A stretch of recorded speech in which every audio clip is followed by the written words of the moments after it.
Nagkaroon na naman ng iskandal tong animal na ito. Hindi nyo na talaga titigilan kayong Marcos. Hindi nyo na titigilan sa kahihiyan ang mga Pilipino. May bago silang iskandal. Naalala nyo yung huli nilang iskandal doon sa may namatay na adik doon sa Beverly Hills na asawa ng nasa entourage ni Lisa. Inamin naman nila yun, di ba? Ito naman, another scandal. Ano na naman? Pakinggan nyo anong sasabihin. I also thank, of course, the United Yung mga tao lang. Pinokus sa tao bigla yung camera para hindi halata. Hindi siya magmukhang tanga doon sa paubo-ubo niya. Pero talagang ng tao wala. for being a benevolent sponsor to all of you.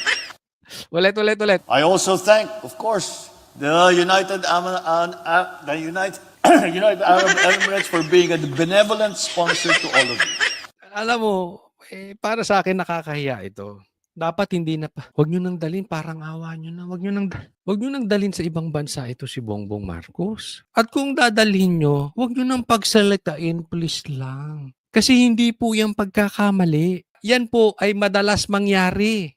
Sino bang political advisor nito si Bongbong Marcos? Gamitin nyo naman yung utak ninyo. Kasi pag nagsalita yan sa ibang bansa ng ganyan, tapos nagkamali-mali ka pa, tingnan mo yung United Arab of Emirates, yung UAE, nabanggit mong United Arab Emirates. Okay lang kung magkamali ka sa ibang, nagkabulol-bulol ka sa ibang, salita. Pero yung bansa nila, pinagkabulol-bulol mo, tapos sa bansa nila, pambira. Okay lang sa Pilipinas, nauunawaan namin lutong na utak mo sa droga. Pero nasa ibang bansa ka, karga mo yung pangalan ng Pilipinas, karga mo pangalan ko, pangalan ng iba, pangalan ng Duterte, pangalan ng Marcos, pangalan ng buong Pilipino, karga mo dyan. Tapos mag-uutal-utal ka, tapos pati bansa nila iuutal-utal mo. Pwede ba wag nyo nang pagsalitain tong mama na ito? Kayo naman gawin nyo naman yung trabaho nyo kung sino man ang advisor nito si Bongbong Marcos.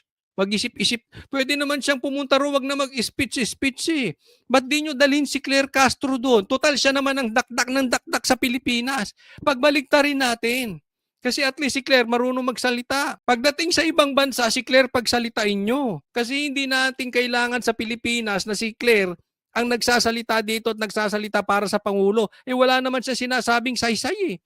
Wala namang sustansya mga pinagsasabi ni Claire kung hindi inaasar lang ang mga Duterte. So, pagbaliktarin nyo, pagdating sa ibang bansa, si Claire ang magsalita. Pagdating dito sa Pilipinas, si Bongbong magsalita. Siya ang gustong matanong ng media. Huwag siyang nagtatago sa palda ni Claire. Nang hindi tayo nakakaya mga Pilipino. Dahil kahit magkalat yan sa Pilipinas, tanggap na natin. Dala pa kayo ng dala dyan.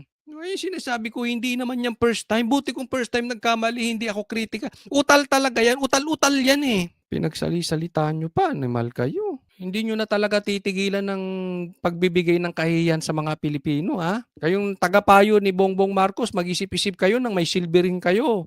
Isa pa nga. I also thank, of course, the United Arab Emirates for being a benevolent sponsor to all of you. Ay naku, Pilipinas, kawang ka. Wala na tayong patutunguhan talaga, pambihira, oo.